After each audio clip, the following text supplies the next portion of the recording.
Hoje nós vamos dar uma olhada sobre os argumentos.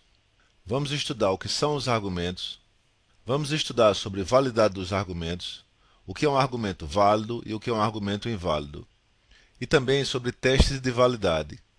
Como saber se um argumento é válido ou não? Nós vamos estudar os diversos métodos de como saber se um argumento é válido ou não. Então, o que é um argumento? Vamos começar com esse exemplo. Temos que todo homem é mortal e Aristóteles é um homem. Logo, Aristóteles é mortal. Essas duas sentenças anteriores são chamadas premissas, e a última sentença é chamada conclusão. A conclusão é uma decorrência das premissas anteriores. Esse tipo específico de argumento é chamado silogismo categórico, onde nós temos duas premissas e uma conclusão. Então, o que vem a ser um argumento? É uma formatação que, se partindo das premissas, nós podemos tirar uma conclusão. Ou falando de outra forma, o argumento é uma estrutura que a conclusão é uma decorrência natural das premissas anteriores, e apenas dessas premissas anteriores. Isso guarda relação com a implicação lógica que nós vimos anteriormente, de forma que se as premissas são verdadeiras, implica na conclusão, e a conclusão necessariamente é verdadeira. Isso é a definição de um argumento válido. Um outro tipo de argumento, muito utilizado, é o modus ponens, que em latim significa modo de afirmar, que é esse aqui, que à primeira vista parece confuso, mas o que ele está dizendo é o seguinte: se P, então acontece Q. Ou seja, se P ocorre, Q acontece necessariamente. E aqui ele diz que P ocorreu, então Q necessariamente aconteceu. E essa é a implicação lógica. Se P ocorreu, então implica em Q. Ou seja, se P se deu, então necessariamente Q se dará. E esse é um argumento chamado modus ponens. Um outro argumento muito conhecido é o modus tollens, que em latim significa modo de negar, e adquire essa forma aqui. E o que ele quer dizer é o seguinte: se P, então Q. Como não houve Q, então não aconteceu P. Novamente, se acontece P, então necessariamente vai acontecer Q. Como Q não aconteceu, então não houve P. Esse é o modus tollens. Então, o que são argumentos? São estruturas válidas a partir das quais, se as premissas forem verdadeiras, a conclusão é uma obrigação lógica. Então, um argumento é uma estrutura que eu posso ter certeza, se as premissas forem verdadeiras, a conclusão também será verdadeira. Vamos ver agora sobre validade do argumento. Os argumentos podem ser válidos ou inválidos. O argumento válido é aquele que a conclusão é uma implicação lógica obrigatória das premissas. O contrário de um argumento válido é um argumento inválido, também chamado sofisma, ou ainda falácia.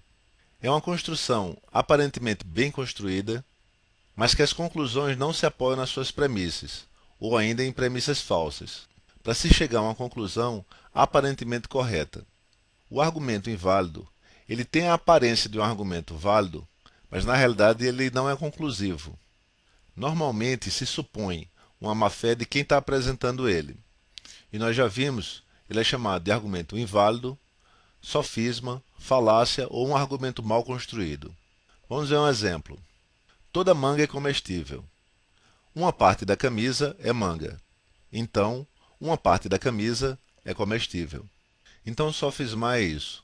É usado em um argumento que aparentemente ele é bem construído, mas as conclusões não se apoiam em suas premissas. Teste de validade do argumento. Para nós sabermos se um argumento é válido, tem basicamente dois métodos: usando diagramas ou usando tabelas verdades. Vamos dar uma olhada no primeiro método, que é o método dos diagramas. Retomando nosso exemplo.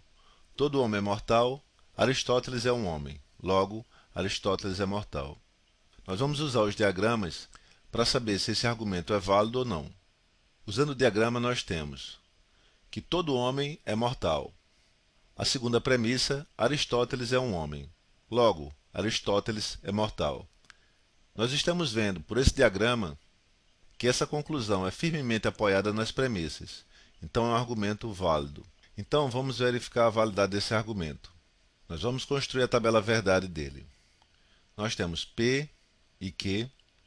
Nessa coluna nós vamos ter a tabela verdade de P condicional Q, que só será falso quando Q for falso e P for verdadeiro. As outras situações são verdadeiras. Já nessa coluna nós vamos fazer a conjunção dessa coluna e a coluna P. As duas só são verdadeiras na primeira linha, então é verdadeiro, e as outras posições são falsas. E aqui nós temos a tabela verdade de toda a proposição. Nós colocamos aqui a tabela da bicondicional só para relembrar. Concluída a tabela verdade, como nós vamos saber se o argumento é válido ou não? Quando a tabela indicar que o valor lógico das premissas é verdadeiro, no caso aqui verdadeiro, e P sendo verdadeiro, já que são as premissas, e também o valor lógico da conclusão sendo verdadeiro, se todos eles forem verdadeiros, então o argumento é válido.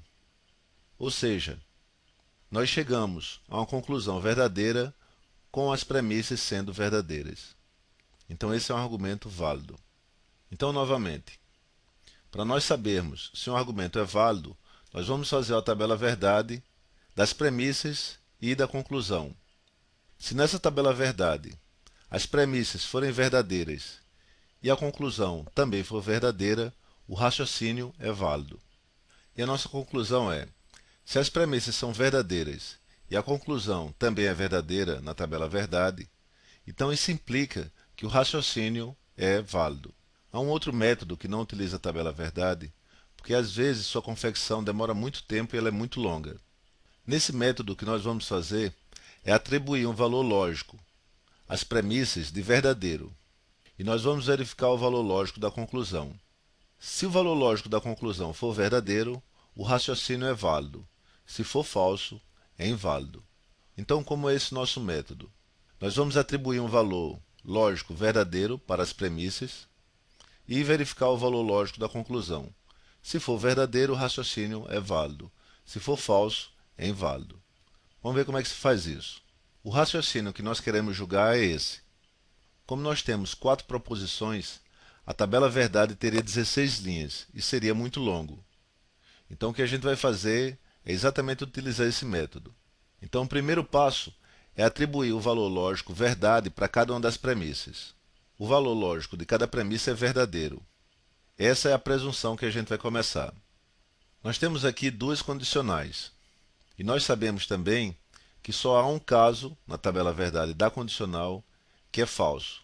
Quando o consequente, essa letra B aqui, é falsa e o antecedente, que é essa posição, é verdadeira. Nas outras 3 posições, elas são verdadeiras.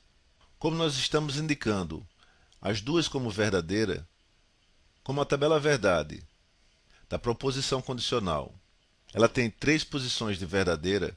Se você tiver alguma dúvida, é só pegar a tabela verdade.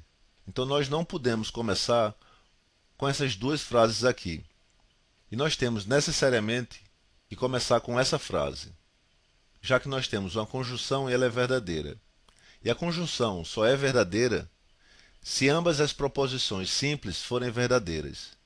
Então, como ela é verdadeira, esse D é verdadeiro, está aqui, e não C é verdadeiro também. Como não C é verdadeiro, então a proposição C é falsa, é o oposto. Até agora nós chegamos em 2 conclusões, que D é verdadeiro, e nós vamos anotar aqui, e que C é falso, nós também vamos anotar aqui. Como nós já sabemos que C é falsa e D é verdadeira, nós vamos substituir essa informação na primeira frase, que é essa aqui. Nós não sabemos o valor de A, vamos repetir. O valor de B eu também não sei, mas o valor de C eu sei que é falso. Como eu sei que o valor de C é falso, e aqui é uma conjunção, e a conjunção só é verdadeira se ambas forem verdadeiras, eu não sei quanto é o valor de B, mas como C é falso, toda essa proposição vai virar falsa. Então, todo consequente é falso. Toda essa parte aqui, depois da seta, é falsa. E minha condicional assume esse formato. A condicional falsa. Sendo que o valor lógico dessa frase, nós definimos que é verdadeiro. Indo para a tabela verdade da condicional, para que o resultado dela seja verdadeiro, A tem que ser falso. No formato falso, condicional falso. Então nós sabemos que A será falso, e nós vamos anotar esse resultado. Já sabendo que A é falso, nós vamos substituir essa informação na segunda frase. Como A é falso, não A é verdadeiro. Então nós temos verdadeiro condicional B. Nós temos verdadeiro condicional B. Indo novamente na tabela verdade da condicional, a situação de ser verdadeiro só é possível se B for verdadeiro. Então, B verdadeiro. E vamos anotar aqui.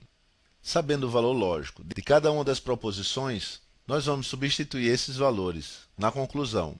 Então, B é verdadeiro e não D. Como D é verdadeiro, não D é falso. Quando nós temos na condicional um antecedente verdadeiro e um consequente falso, o resultado disso, de acordo com a tabela verdade da condicional, é um resultado falso. Ou seja, nós começamos com o pressuposto das premissas serem verdadeiras, mas a conclusão apresentou um resultado falso. Então, o raciocínio é inválido. Para esse raciocínio ser considerado válido, a conclusão também teria que ser verdadeira. Já que nós usamos as premissas verdadeiras, necessariamente a conclusão também teria que ser verdadeira. Como ela deu falso, o raciocínio é inválido.